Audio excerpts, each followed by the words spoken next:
First thing you got to do is, so there's some simple steps. The first thing is you have to get committed that you're going to get into the non-prime business. Yeah. Okay. So ideally, what you want to do is either get a credit specialist or somebody that understands the lenders. So there's a couple of things that really make a non-prime department. Number one, lenders. Number two, inventory. Good evening and welcome to another great episode of the After Hours with Jay podcast. Tonight, Jay is jamming with Derek Sloan. They'll be talking about the value of a good delivery and how to make the most of your subprime deals. There's lots of value to get out of tonight's podcast, so let's dive into it with your host, Jason Harris. But first, a quick word from today's sponsor. Sales, marketing, automotive. Jason Harris has done it all. This is the After Hours with Jason podcast. After Hours with Jason podcast is sponsored by DDS Beer Club. Beer specifically crafted for hardworking sales professionals. Find out more at ddsbeerclub.ca. Hey, what's going on, Podcast Nation? It's Jason Harris here with Digital Dealership Solutions. Hey, thanks for joining us on another episode of After Hours with Jay. Today, I have my guest, Derek Sloan, Executive Vice President of Simtech. Derek, thank you so much for taking the time to come jam with me tonight. Thanks for having me. It's exciting. I love it. Yeah, it is a lot of fun, right? Absolutely. So, Derek, for everyone out there that's listening and watching right now, just to have a little context, we kind of get maybe a couple of minutes about how you got started in the industry and what you've been up to. Yeah, sure. Well, actually, I got started in the industry because my wife showed up with a new demo from selling cars. So I was actually in the high-tech industry prior to the automotive industry, and had my own software company at the time, and was back in the days. I'm a little older than you, I think, Jason. Actually, probably a lot older than you. Oh, come on. And so back in the days of building clone computers and doing software. Anyway, my wife, who was my girlfriend at the time, went and got a job at the car dealership and showed up one time in a Vision TSI. I'll never forget the car. Nice. It was a beautiful Eagle Vision TSI. You can't find those today. Don't worry about it. But she showed up, beautiful car, and I'm looking at her and I'm like, what is this? What, you got a car today? She goes, yeah, I just went and applied to sell cars and they gave me this vehicle, and I thought it was actually kind of insane. Yeah. But I got started. She every single time I'd go to work and I'd go meet her boss would try and hire me. And long story short is I remember taking the chance and said, well, I'm going to go interview for some of these positions. And I went to 5 different dealerships in one day and I got 5 job offers. And then I went back to her and I said, what is wrong with this industry? I said, I went to 5 places. I got 5 job offers. I said, are they desperate for people or what? If you got a pulse. Yeah, if you got a pulse, like what's going on? So anyway, got in the industry, fell in love with it, and moved through all the way from sales to used car manager, new car manager, general sales manager, general manager, became a partner, and then also became president and CEO of a dealer group. And then as well, just continued to move up the ranks. Nice. And then joined this amazing company. Here's the plug. Amazing company, Simtech Dealer Services, that I've been part of for almost 9 years. And started off with our training and F&I performance program. And now I'm Executive Vice President, and we're now North American focused. And I couldn't be more excited and more excited about being in this industry. Yeah, there's a lot of exciting things going on in your office right now. There's just a lot of cool things going on. Absolutely. There's a lot of spinning plates. And I know you can't how that keep your feels. eyes off the ball. So, yeah, I'm sure you do. Well, one of the things, and we've kind of got a chance to talk a little bit about this off camera, but I think one of the places I'd really like to jam with you today is kind of about F&I and maybe specifically subprime, but we can kind of bounce back and forth between the two. Sure. Because I think there's a place there where there's still a lot left on the table. Big time. And people don't necessarily understand maybe some of the best practices. And I think even more specifically in subprime. So you have a tremendous amount of subprime background and experience. I do. Yeah. I have give me a little info about that. Sure. I mean, working in a subprime environment, so I'm more of a used car guy. Starting off in the used car environment before we started getting to new car franchises and that kind of thing. So used cars is kind of my heart belongs in that world. And about 16 years in the non-prime world. So understanding I go back to the 90s. I mean, for some of you that started in the car business in the 70s, you're probably laughing at me and saying, hey kid, big deal, you started in the 90s.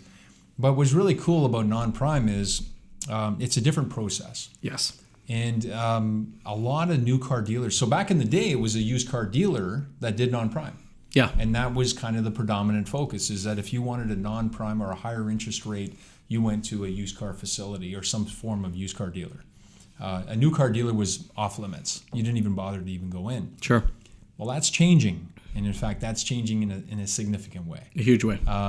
We are finding now, personally, I am finding now the interest from new car dealers, dealer groups, reputable dealer groups that want to get into the non-prime space. And I'll tell you, one of the biggest motivators is their own customer base that they've had for years. What they're finding is they're becoming, from a prime customer, they're becoming a non-prime customer. Sure. And statistically, it's important to note that customers' total debt service ratios, especially in Canada, in the automotive industry, are increasing. Yeah. So what happens is their rates are higher, their loans are different, and new car dealers don't always know how to approach or attack that. No, because they're so used to those subvented rates, and Absolutely. And there's, I guess, and we were talking about this a little bit. There's just a huge assumption that people just automatically qualify for subvented. It just seems to be that we don't seem to take the time to really work with the customer and before we get into negotiations, understand where they are creditly. Creditly, is that a word? Sure, I just made one up. We're gonna make that We're gonna word make up it today. up. Creditly in their life. Someone's gonna give me I'm going to hard give time you a for lot that of one. creditly for that. Okay, there we go. But it's just we just bypass that whole process. I mean, we were talking about it a little earlier. It's just when I first started in the business, and probably similar to when you started as well, is that you had someone fill out a credit application before you dove into it because you didn't know what their credit was, you didn't know what they would qualify for, and what were we going to do? Spend hours and hours getting them excited about a product that they were not going to be able to afford in the first place? Correct. I don't know. There was a switch. I don't know when the switch happened, but we just stopped doing that altogether and just went straight into just 0%, 0.99%. Yeah. I mean, well, actually, part of that is the service that they provide to the customer in the first place. So when a customer walks into a new car franchise, right, and the new car franchise has a reputable name, it's been around for years, the sales representatives on the floor feel in some way that they're going to insult the customer if they discuss their credit or if they ask to qualify for a certain type of interest rate. But here's the thing, and this is the challenge. There is a way of actually embracing that customer and asking the question in a right way to get them to do what's called a pre-qualified or a pre-approval for them to understand better what they're working with. In fact, I'm going to even submit that we're doing the customer a disservice if we are actually serving them at a 0% or 0.9 or whatever subvented rate, and we're doing proposals based on those rates, and we don't know their credit history. We can't guarantee those rates. And a lot of the times, we're taking a customer, we're setting a high expectation, and then in some cases, we're finding out they don't qualify. Yep. And now we got to unwind everything that we've worked hard to do. Talk about just destroying that customer experience. And demoralizing for the sales representative. 100%. The sales representative has spent 2-3 hours, maybe even 6 months in some cases, working the customer and being there for them and trying to book appointments, getting them in to put a deal together, only to find out that they don't qualify for 0.9%. Their payment is not the right payment. They're on the wrong car, too much car, and then lo and behold, we put that customer into the business office. They buy a whole bunch of product, right? Yep. And then after that, we try to get them financing, only to find out we can't get them financing. Yeah. So what happens? We pull all the product out. We end up doing a skinny deal on a car in stock. We shoehorn them into the car as much as we can, so that we can try and have salvage some form of a low gross deal. And if we just took the 15 minutes, the 15 minutes to have the conversation very early in the process, we would have never had to do that. No. And I've seen it happen more often than not. Absolutely. So I have a saying, and this is, so if you didn't get anything else out of this, this is what you get. There you go, guys. Here comes. You ready? Here's the takeaway. This is a golden nugget right here. Never take a non-prime customer and put them through a prime process. Yes. It makes no sense. You're not going to structure the deal properly. It's going to cost you gross profit, and it's going to cost you customer experience. It's going to be a lousy customer experience. You have to have two different types of processes in your store. You have to have a prime process, and you have to have a non-prime process. They are not the same. Not even close. And I actually Not the think that's same. really good because this is where we're going to go with this topic, right? There's a lot of dealers out there that are listening to this and watching this right now, and they're thinking to themselves, or maybe they started the process, or maybe they did it and did it unsuccessfully, that they want to build a subprime department. Yes. Really what that means, they have to understand that it's an entirely different process. Completely. Like 100%. Yeah. So- And it's important to know when you say, so I get all these, I get kind of like, my hair raises up when build a Spider subprime senses. department. That's it. It's like, So oh when no. people, that's right. And I got lots of hair on my arms and stuff. So when people say want to build a subprime business, let's be clear. You're not in subprime, okay? If you have somebody in your store that can get a deal approved at a higher interest rate because they understand the lending criteria Yep. of a non-prime lender, that doesn't make you in the subprime business. Let's be real clear. That means you have somebody who has the flexibility and ability to get somebody bought or approved in a non-prime or at a non-prime rate. Yep. Okay. Building a non-prime business is a complete 100% different focus on building like a completely different business. Oh, 100%. Okay. The process is different. The customer demographics in some cases, or the customers are different. And The communication requirements are 100%. different. Structuring deals are different. The whole Yes, bit. the marketing's entirely different. Compensation, pay plans are It's different. also different as well. Yeah. All of those There's pieces. so much that goes you got into it. So what I'm finding today, Jason, is a big challenge. Is I'm running into dealerships, new car dealers specifically, who are trying to build this, but building it with the wrong pay plan, building it with the wrong process. Okay, dabbling in it. So they're trying to have somebody who wears like 2 or 3 hats. Yeah, let's get them over here and one over here. And it's like, let me just kind of dip my foot into the pool. I'm not going to go swimming. I'm just going to get kind of wade around a little bit, right? That's right. That's right. Because they don't want to spend too much money on it, but they want. And then the worst thing they do is they go out and they buy leads. Yeah, Right? yeah. But it's Like- funny because they don't do that anywhere else. No. They don't say, you know what? I think I'm going to kind of sell parts. Correct. You know, I'll just kind of do it. I won't like totally do it, but maybe we'll kind of service cars, but we'll only do some services. We won't do all services. We're just going to do tires. How about that? We're just But gonna, my parts nobody manager does is that. also going to sell cars. Yeah, And he's also going to exactly. desk a few deals here and there too, because we're going to give him a multiple hats, right? Yeah, exactly. It's So crazy. we're not trying to pick on dealers who are trying to dabble into the non-prime No, piece. what we're trying to do is we're trying to be truthful about this, guys. 100%. Like, really, we're laying this out for you. Know that this is a commitment. You got it. Absolutely. And there's some benchmarks in this. So before because I can get crazy on the subject, I'll just say this. If you're seriously considering building a non-prime business, Yes. number one, you have to be committed to understanding what that even is in the first place. Mm-hmm. Okay, so that is a separate business with lead generation or lead acquisition or whatever the case may be. And I'm gonna share something too with your viewers, and that is, new car dealers are sitting on a massive amount of customers who are low-hanging fruit. I've been through this now many times with dealers where they go into their own DMS. They pull out all the customers in the last 24, 36, and 48 months who have all purchased vehicles at higher interest rates and non-prime. And that's the first place we go. We grab that list of customers with proper scripts and proper word tracks, right? We call those customers up and we help them move into vehicles at lower rates. Yeah. Okay? It's That's a your win-win first for plus- everybody. 100%. That is 100%. for me, and I don't know. I find that's the purpose of subprime. Like 100%. when I built Make out my them prime. subprime department, my purpose was not to keep them as subprime. It was to make them prime. You got it. And I mean, I would move people out in and out of cars every 12 to 16 months. Yeah.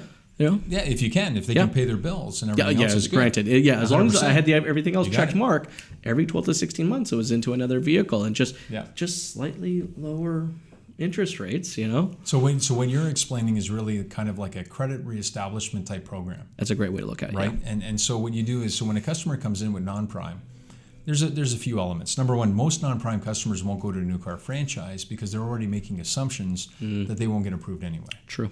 So that's one element or demographic of customer.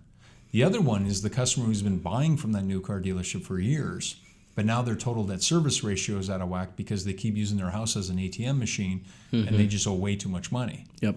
That customer needs to be handled properly as well. So what we're finding is there's a huge increase in non-prime. And there's three levels. There's near prime, non-prime, and subprime. Yeah, right? that's true. That's true. So- This is why it's funny you say that because here's how I said there's subprime. subprime, and then there's subprime. But actually, I like yours better. That makes more sense. Well, the subprime you're talking about, I mean, I've seen I've done it, 29.9% interest rates with $1,500 admin fees. Yes. I mean, that's crazy business. GPS trackers, and yeah, that's right. And if you didn't punch in the code, if your code didn't work in the morning, it means your payment didn't go through. Pretty much. So, but that exists for a reason. And, Yes. and a lot of the times, some of them will want to reestablish your credit and some of them won't. Yep. But our goal, or a goal to approach this whole business, is in a very positive, noble, fully transparent and compliant way to say, here's your current state, here's where you stand, let's move you from here to here. And that's providing a positive service. Well, that whole process in a new car environment is ideal if done properly. Yes. Okay, not dabbled in. Okay, and one other key thing too is when you pay people, so non-prime is different. How you pay a person to handle a non-prime deal is you don't pay them on F&I product. You pay them on the entire car deal, because as you're booking a car or you're putting a deal together, it has to be put together, structured both front and back combined. You have to do it simultaneously. 100%. You can't have this front and back, the sales department and then the F&I office. They can't be two separate entities. They have to be the same entity, because you're 100% right. We have to look at both the front, pick out the right vehicle. It's not necessarily the vehicle they may have come in on, all right, but it's a vehicle that we know based on the criteria that we're looking at that we're going to get bought. Maybe the vehicle books out a little better, so we know that we can kind of push it a little bit more, or the valuation of it's going to be a little higher, So it's like you're 100% right. You got to control both front and back. Absolutely. And what's important to know too is pay plans or job descriptions. Oh, you got to set that out in the beginning. 100%. See, I think what it is a lot of dealerships out there, they have good intentions of getting into subprime, because what happens is they did a couple non-prime deals, right? And they got a taste for it. They're like, wow, that was chewy. I liked that, right? Then immediately they think they're going to get into it. But I find they get into it, but they don't necessarily have a goal and objective before they get into it. It's like, let's just start doing it. Correct. And to your point, let's buy leads, right? But obviously in the beginning, they don't go to that low-hanging fruit. Yeah, it's like, let's right. define what the goal and objective is, and then let's work backwards to build the pay plan, to hire the right people, So let's talk about that. Let's say we have set a proper goal and objective. Sure. So we really do understand what we could potentially get out of developing a non-prime. Yep. Once we have that, what would you say would be kind of the next steps from there? Well, the first thing you got to do is, so there's some simple steps. The first thing is you have to get committed that you're going to get into the non-prime business. Yeah. Okay. So ideally, what you want to do is either get a credit specialist or somebody that understands the lenders. So there's a couple of things that really make a non-prime department. Number one, lenders. Number two, inventory, and how the inventory and the lenders come together. So the lenders, of course, when you understand lending criteria, you understand what they lend to and how on a non-prime basis, and you become really, really strong in that. And then you match that with, so you get an advance from the lender on the customer, and then there's a payment call. That payment call needs to match the inventory. And I'm going to tell you where the sweet spot is in non-prime. The sweet spot is once you understand your full demographics and ideally what the payment calls are on a consistent basis, and you match your inventory to match the payment call. Okay? Yes. So there's, of course, negative equity that's buried into the deal, stuff like that. But ideally, once you connect those two things together, that's when you get a flow. That's when you start to move inventory quicker. So here's a couple of techniques. I'll throw one out. Number one, pre-book all your inventory. So with tools like a Canadian Black Book, vAuto, you can actually pre-book your used car inventory to know what kind of room you have based on how much booking room it has. Yes. So pre-book it. So kind of moving into it, what kind of room you actually have. 100%. Yeah. So you know what vehicles, and then get a list of vehicles that book the best, Yes. that book well, that you may not have, that you may want to acquire. Yeah. So as you're building a non-prime department, you want to have at arm's length, you want to already know what vehicles you're working with and what kind of latitude you have in those vehicles. Yeah, and I'll give you a quick example of that, right? I mean, you remember the Mitsubishi Galant? Oh, absolutely. Right? I know it very was well. not. It wasn't a number one seller by any means. No. Okay, but you know what? It was In the U.S. it was at one time. One time in the U.S. it was like number one car, wasn't it? It was a big family sedan. Yeah. You know, with in some cases a small engine, in some cases a really big engine. Actually, a couple different models. But the funny thing is that you could buy one that was a year or two old, and if it booked out beautifully, I mean, just beautifully, right? I could buy these things at auction for $9,000 to $10,000. Correct. But they book at 15 to 16 grand. Correct. You know, so like, guys, this is what we're talking about when we're looking at inventory. Now, was I going to be able to retail this unit for 15 or 60 grand? No. I wasn't going to be able to retail for 15 or 60 grand. But according to the lenders, that's what they view the product being worth. Absolutely. So, you know, I mean, once I kind of got a taste for that, I was like, oh, you know, I bought one, now I bought 9. Correct. You know, because so what kind of that's what it advantage was. did that give you at the auction? Oh, huge. Huge. I was in there buying stuff that nobody else was paying attention to because they're like, yeah, sure, take all 11. I'm like, I will gladly take all 11. Correct. You know, but I had to find, I got lucky and I found that sweet little spot, right? But there are still vehicles out there that do exist that are exactly like that. Absolutely, lots of them. And if you stay with, you know, the basic features in a vehicle like automatic, air conditioning, power locks, windows, all that kind of stuff, try not to buy sticks with no air, that kind of thing, right? And they probably don't book well anyway. Yep. So buy the inventory that books well.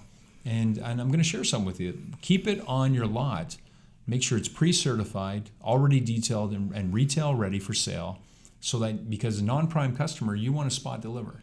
Now in Canada, I may have said just a bad word there, a little bit, said it. right? It's a 4-letter word. Is it 4 letters? No, it's probably 5 letters, but that's okay. No, it's 4. Forget it.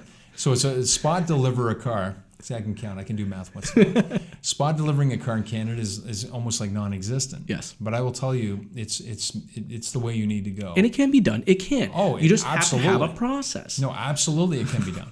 And imagine and in fact, you know who's the most excited to get their car the same day they bought it, more than anybody? Oh, those non-prime customers. The customers. They're Customers are so actually excited. ecstatic. Yeah, I guess actually on both sides. They're actually super excited either way, right? Either way. Yep. You know, I bought a car, run it through the cash, I'll take it home today. I mean, that's really the way they want it. So going back to it, you book your inventory, that's one. You and then the other part too is know your lenders. Yes. I'm going to share some with you. This is one thing I see, and I don't always get it. I see F&I and in fact, for F&I managers out there that are not doing non-prime, this is a technique that potentially could save you a ton of deals, just to give it and make you more valuable in the dealership. Invite your lenders in, all of them. Create a relationship with them. Oh, 100%. man, I'm 100% for this. But have them do an hour training session, okay, on lending criteria. Have them walk through how deep they buy. They'll literally tell you. They will give you the roadmap to success. 100%. They will literally say, this is what we're looking for. These are the 12 things we're looking 100%. for. Yeah. We organize at Simtech, we organize what we call lending days for dealers, where we set up an entire day where all the lenders come in. They come in for an hour apiece. They cover all their lending criteria. They explain the demographics and the exact specifics of the types of customers that they're looking for and all the different levels and what they lend. And then by the time you're done with that, you start to understand better. You start to look at their customers and match them to the lender, okay? But there's another piece, a very important piece. Understand how to read a credit bureau and pull it prior. It's still a little bit of an art form. Oh, I'm going to say, you know, where I think sales have kind of changed a little bit, you know, it's just, you know, you know, having that hard closer is not necessarily required anymore as it used to be, but there's still one place in the dealership that does require some talent, is, you know, some foresight, right? Is how to present this application, right? And what you're looking at when the bureau comes up. Absolutely. And you know what's interesting about talent? How does it start? It starts with learning it in the first place, skill, experience, and then repetition and experience. But I'm going to share some with you. I used to deliver cars just looking at bureous. I didn't even have an approval yet, and I'd spot deliver a car. In the States, we used to do that all Don't the time. do that, by the way. Yeah, that's just like a... I remember that, you go to your boss and you'd have him the paperwork, you kind of slip through it, look through it. You're kind of waiting for him to say, he'd look up and go, all right, let it roll. Yeah. And didn't even have the approval yet, Correct. right? And it's just, I don't think that was a Canadian thing. I don't know. There's like... Let it roll. Okay, boss. Okay. But would you? I guarantee you may or may not be surprised of how many dealers in Canada do not pull bureaus at all. Oh yeah, that doesn't surprise me. There's a tremendous amount that do not even pull bureaus in the first place. They're concerned about the $7 or $8 fee or whatever it is. And at the end of the day, I'll tell you, if you do not pull bureaus or understand how to read bureaus, and you're in an environment where you have to maneuver with your lenders, meaning that you're not in an environment where 98% of your customers are prime, you're at a huge disservice. Huge. You're not structuring the deal properly. You're actually relying on the lender to tell you all the details of that customer. So it's really in their hands. You need to be in Don't you control. think it's just lazy? I mean, I hate to say it, but you know honestly what it is. I think part of it could be laziness. Yeah. I think the other part could be just they don't know what they don't know. Is it a lack of training? And is that what it is? 100%. Well, let me ask you a question. There's people that don't even pull their own bureaus. There's people that have never seen their own credit bureau. Yeah. Right. And we live in a world today where I have my bureau on notification. Yeah. So if somebody I had this, my wife leases a vehicle, and I had a notification come in on email and it said your bureau was checked by, I'd say the manufacturer, sorry, Mercedes-Benz Canada, but whatever. But check it. They check your bureau. Yeah. And of course, I go on my bureau right away, and I'm like, well, what's going on here? Only to find out that I guess in my lease agreement with them, they can check my bureau after a certain period of time. That way, that they know if we're going to move into another vehicle, right? But the point is that know your own bureau. Understand credit bureaus in general. There's a huge advantage. A lot of this stuff is training. Yes. Right? So if I have to sum it up, because I talked a lot right there. Number one, understand your lenders. Yes. Invite them in your store. Get them to do do a lending day.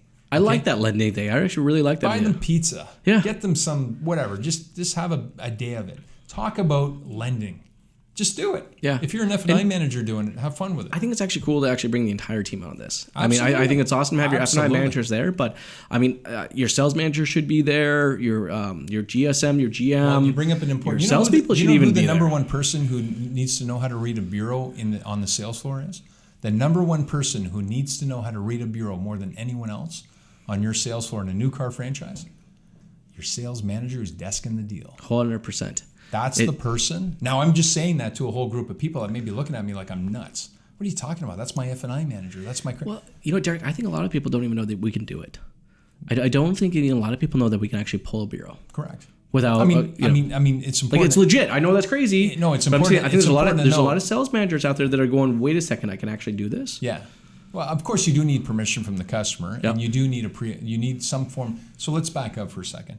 You put a pre-approval process in your floor. There you go. Put the proper word tracks to allow a customer to know that they can qualify for the right rate, right?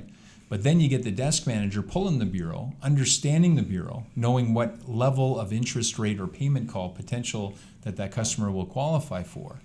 And then they can structure the deal properly from there. Because they're front line. They're the ones that deal with all of them. 100%. Right. See, that's what we're saying, guys. When we're talking about building out your non-prime department, understand that it's not just a matter of just buying some leads and, getting one of your F&I managers to deal with stuff. This is a full circle approach. I mean, your sales managers need to be able to look and identify these customers.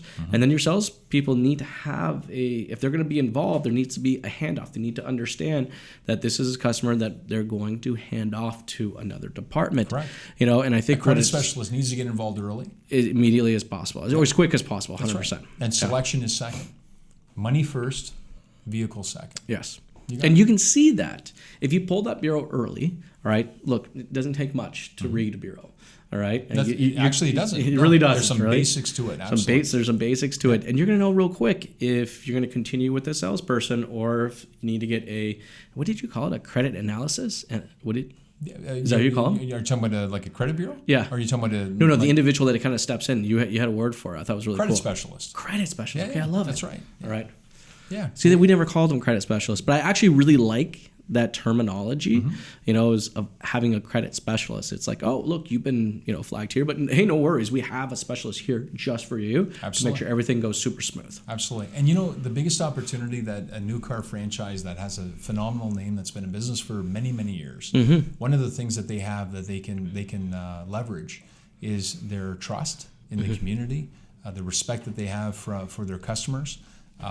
So when someone comes out and says, "Trust me, let us help you through a credit reestablishment program," and you have a very strong name that you can leverage, they're going to trust you. Oh, 100%. And you own that customer, and you don't just own them on the first car. Non-prime customers are the most loyal customers you will ever find. Yes. You own them on the next car and the next car, and you can help build that department. What's important to note is there's two sides to non-prime.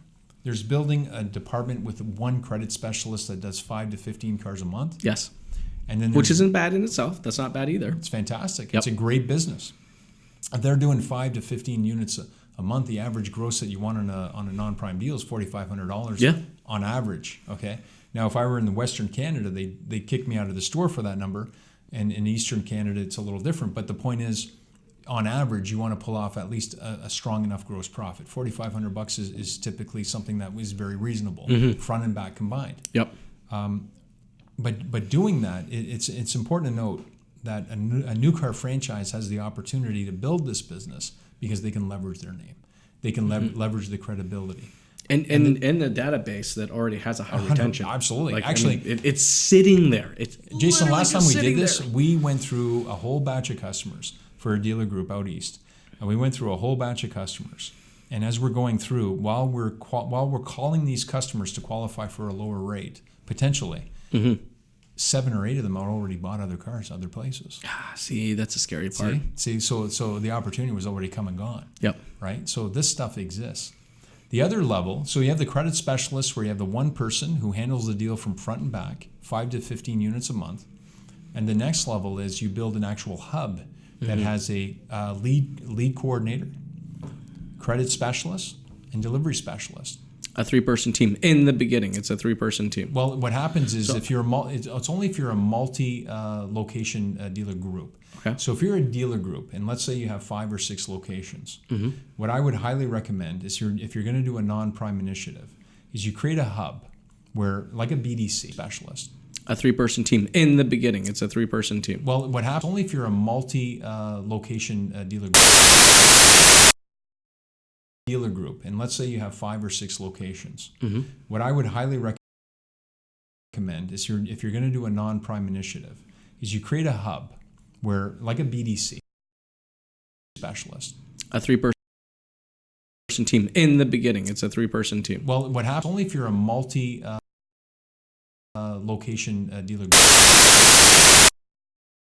dealer group, and let's say you have 5 or 6 locations.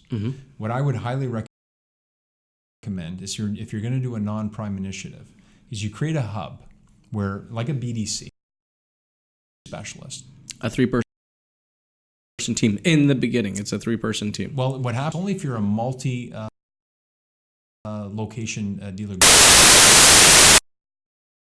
dealer group, and let's say you have 5 or 6 locations. What I would highly recommend non-prime initiative is you create a hub where, like a BDC specialist. A 3-person team. In the beginning, it's a 3-person team. Well, what happens only if you're a multi-location dealer group, and let's say you have 5 or 6 locations. What I would highly recommend non-prime initiative is you create a hub where, like a BDC. It's only if you're a multi-location dealer group, and let's say you have 5 or 6 locations. What I would highly recommend non-prime initiative where, like a BDC. It's only if you're a multi-location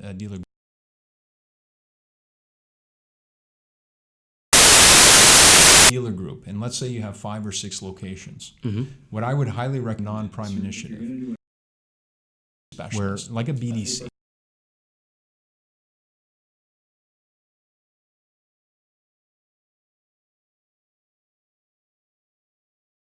Dealer group, and let's say you have 5 or 6 locations. What I would highly recommend non-prime initiative where, like a BDC.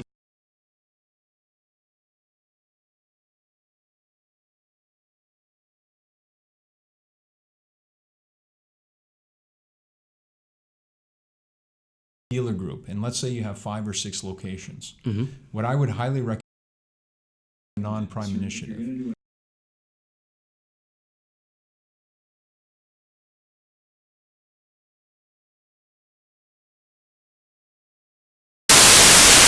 dealer group, and let's say you have 5 or 6 locations. What I would highly recommend non-prime initiative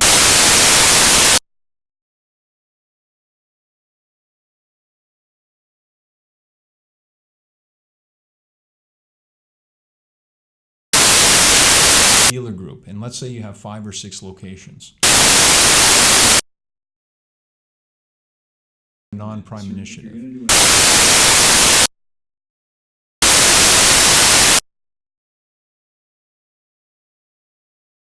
dealer group, and let's say you have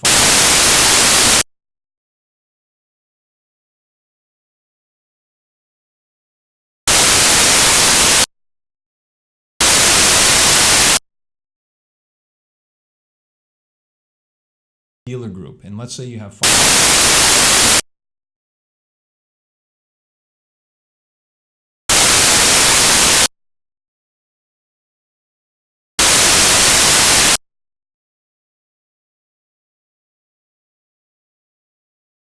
dealer group, and let's say you have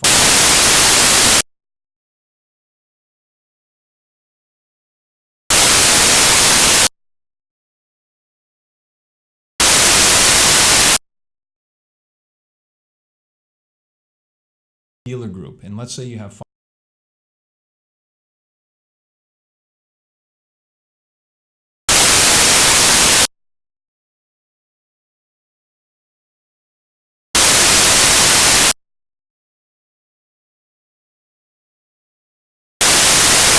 dealer group, and let's say you have dealer group, and let's say you have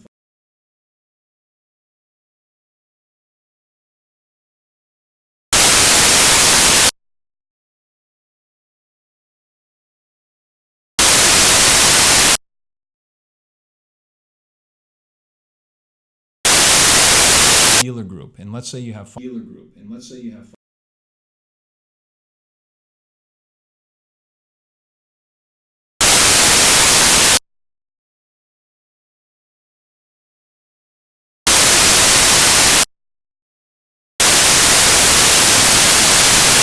group, and let's say you have dealer group, and let's say you have dealer group, and let's say you have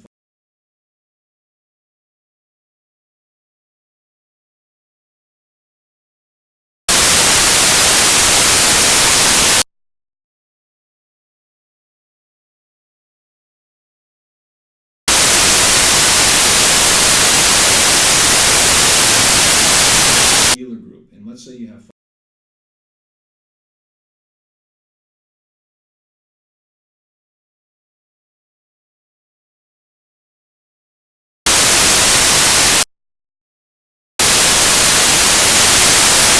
dealer group, and let's say you have